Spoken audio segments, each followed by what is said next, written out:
कोई शक नहीं कि कल दो बड़े इलेक्शंस के रिजल्ट आने हैं। एक वज़ीर आज़म पाकिस्तान वो क्लियर है कि मियाँ शहबाज शरीफ साहब बनेंगे, और दूसरा रिजल्ट जो है जो तैयार हो चुका है, सिर्फ एक सूबे में हालबंद मुकाबला है, वो है इंटर पार्टी इलेक्शन। किसके? तहरीक इंसाफ के। और उसके बाद बिस्मिल्लाहिर्रहमानिर्रहीम अस्सलातु वस्सलामु अलैका या सय्यदी या रसूल अल्लाह, अस्सलातु वस्सलामु अलैका या सय्यदी या हबीब अल्लाह। तमाम सुनने वालों को अस्सलामु अलैकुम, मैं हूं राना सिंह। पाकिस्तान की सियासत में एक और नई चाल और या एक और नया पत्ता और एक नई गेम शुरू हो गई है। पाकिस्तान सुन्नी इत्तेहाद तहरीक और तहरीक इंसाफ ने अपना मुश्तरका तौर पर एक उम्मीदवार, सदारती उम्मीदवार, ऐसे शख्स को मैदान में उतार दिया है जिस शख्स का मौलाना फजलुर रहमान के साथ बड़ा करीबी तल्लक है, जिस शख्स का मियाँ नवाज शरीफ के साथ बड़ा करीबी तल्लक है, जिस शख्स का बलोचिस्तान के अंदर और ANP के साथ भी बड़ा करीबी तल्लक है। जिसके बाद आसफ अली जरदारी इंतहाई परेशान है कि क्या बनेगा, कौन इलेक्शन जीतेगा, कौन इलेक्शन हारेगा। यह तो एक बात की बात है, लेकिन अगर आसफ अली जरदारी के वोट उस गिनती के हिसाब से, जो गिनती का हिसाब बनता है, जिस हिसाब से यह इत्तेहाद बना है, जिस हिसाब से PTM 2 बनी है, अगर आसफ अली जरदारी के वोट इलेक्शन में कम निकलते हैं या कोई बड़ा अपसेट हो जाता है, तो फिर पीपल्स पार्टी आने वाले दिनों में नून लीग के साथ क्या इत्तेहाद अपना कायम रख सकेगी या नहीं। और आखिरकार ये गेम कहां से चली, आखिरकार ये कैसे हो गया। कोई शक नहीं कि कल दो बड़े इलेक्शंस के रिजल्ट आने हैं। एक वज़ीर आज़म पाकिस्तान वो क्लियर है कि मियाँ शहबाज शरीफ साहब बनेंगे, और दूसरा रिजल्ट जो है जो तैयार हो चुका है, सिर्फ एक सूबे में हालबंद मुकाबला है, वो है इंटर पार्टी इलेक्शन। किसके? तहरीक इंसाफ के। और उसके बाद वो उस पार्टी का रिजल्ट जो है वो इलेक्शन कमीशन में जमा होना है। ये दो चीज़ें हैं। कल का दिन बड़ा अहम तरीन दिन है। कल असम्बली में क्या होगा, किस तरीके से सारी चीज़ें चलेंगी, ये चीज़ें सामने आएंगी। और कल असम्बली में फिर एक नया हंगामा होगा, फिर एक नए नारे लगेंगे, फिर किसी ना किसी के खिलाफ बात होगी, किसी ना किसी को छेड़ा जाएगा, किसी ना किसी को तंग किया जाएगा, किसी ना किसी के खिलाफ वहाँ पर सख्त तरीन तकारीर भी होंगी, जिसे अवाम देखना नहीं चाहते। अवाम अपने मसाइल का हल चाहते हैं, लेकिन असम्बली चूँकि इस वक्त खारा बन चुकी है तो खारे का मंजर ही पेश करेगी। अब जरा बात करते हैं एक सबसे बड़ी खबर जो है, वो खबर जो है, एक तो कल मैंने कहा कि जिस तरह वज़ीर आज़म शहबाज शरीफ बन जाएंगे, ये बिल्कुल वाज़ेह है, लेकिन उसके बाद असल मुकाबला जो चल रहा है, असल जो गेम चलेगी वो है सदर की सीट पर, क्योंकि सदर की नशिस्त पर तमाम सूबों को एक जितने वोट देने का हक होता है। यानी बलोचिस्तान, KPK, सिंध और पंजाब, चारों के वोट एक जितने ही होंगे। ये नहीं कि पंजाब की नशिस्तें ज़्यादा हैं तो उसके ज़्यादा वोट नहीं, सबके वोट एक जितने ही होंगे। और तमाम सूबों के अंदर उनकी असम्बलियों में बाकायदा पोलिंग स्टेशन होंगे और वहीं से रिजल्ट जाएगा। फिर कौमी असम्बली के तमाम मेंबर्स का एक एक वोट होगा, वहाँ पे जितने मेंबर्स होंगे उतने वोट होंगे। उसके बाद सेनेट के अंदर भी सेम यही पोजीशन होगी।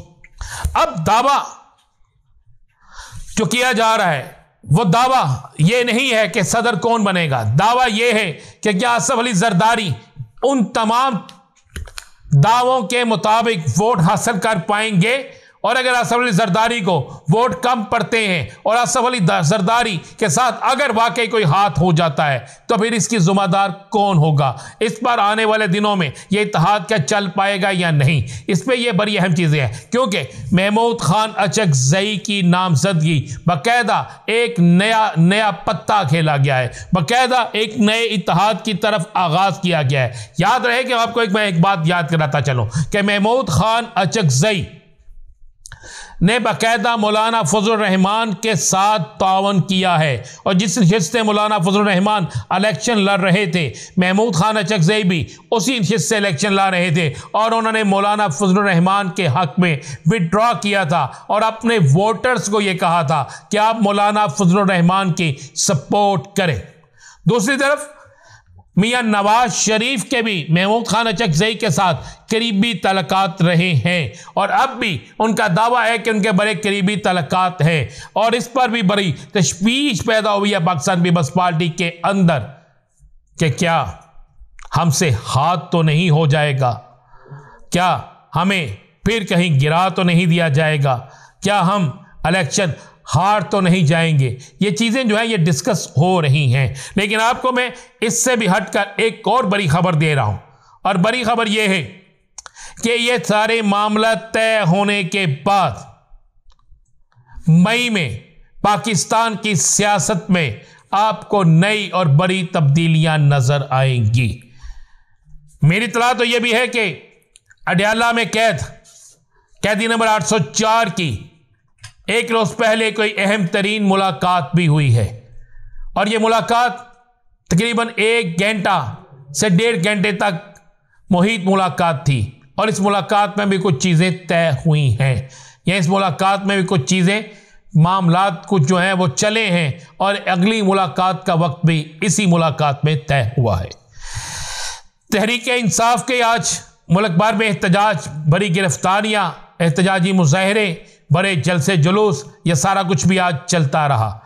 लेकिन आज इस जलसे जुलूसों के साथ तो एक और बड़ी डेवलपमेंट है। वो बड़ी डेवलपमेंट जो है वो है KP के और बलूचिस्तान के वजीर आला के खलफ उठाने की। अब तकरीबन वफाक सुबह बन जाएगा, मुकम्मल हो जाएगा, उसके बाद सदारती इलेक्शन, उसके बाद तकरीबन कुछ अरसे बाद ही सेनेट के इलेक्शन, और फिर वो तमाम चीज़ें मुकम्मल होकर एक नया सेटअप बन जाएगा। उस नए सेटअप के बाद अवाम को क्या मिलता है ये तो अवाम और हुक्मरान ही जानेंगे। लेकिन एक बड़ी डेवलपमेंट यह है कि पाकिस्तान के अंदर एक ऐसा वाक़या जिससे पूरी दुनिया के अंदर जिस वाक़े पर बात की गई वो था सानिया इशरा, जिसमें एक ASP और पुलिस के एहलकारों ने एक औरत जिसने एक अरबी कंपनी का लिबास जिसमें सिर्फ हलवा लिखा हुआ था पहना हुआ था, और कुछ लोगों ने उन्हें घेर लिया, उन्हें तशद्दुद का निशाना बनाने की कोशिश की, हरासा किया। आज उसका मुकदमा दर्ज हो गया है, उसमें कुछ नामजद और कुछ नामालूम अफराद जो हैं उनको नामजद किया गया है और FIR को सील कर दिया गया है। कहा जा रहा है कि इस पर गिरफ्तारियां भी हो सकती हैं और बड़े सख्त तरीन इक़दाम भी हो सकते हैं, क्योंकि माशरे के अंदर से इन चीज़ों को ख़त्म करना है कि क्यों बिला वजह बग़ैर किसी तस्दीक के ये जो मामला चल रहे हैं। दूसरा, बल्लाज कत्ल केस में भी बड़ी डेवलपमेंट हुई है। डेवलपमेंट ये हुई है कि शूटर को मारने वाले कौन लोग थे, शूटर को मारने के लिए शूटर मौजूद थे, फिर बाहर जाने वाले कौन थे। सुनने में आया है कि इस बड़ी डेवलपमेंट में ये चीज़ें भी सामने आ रही हैं कि कुछ ऐसे नाम भी जल्द गिरफ्त में आने वाले हैं जो पसे पर्दा इन ग्रुपों को सपोर्ट करते थे। और आइंदा आने वाले 2 दिनों में एक ग्रैंड ऑपरेशन भी होने जा रहा है, और ये ग्रैंड ऑपरेशन किसी और के ख़िलाफ़ नहीं, बल्कि ये ग्रैंड ऑपरेशन पाकिस्तान में शूटर्स के ख़िलाफ़, शूटर्स को सपोर्ट करने वालों के ख़िलाफ़, शूटर को हैंडल करने वालों के ख़िलाफ़, शूटर्स के सहूलतकारों के ख़िलाफ़ ये ऑपरेशन होने जा रहा है। और उसके बाद पाकिस्तान के अंदर एक बड़ी डेवलपमेंट भी होने जा रही है। वो डेवलपमेंट क्या होगी बताएंगे अगले ब्लॉग में। इजाज़त दीजिए, अल्लाह हाफिज़।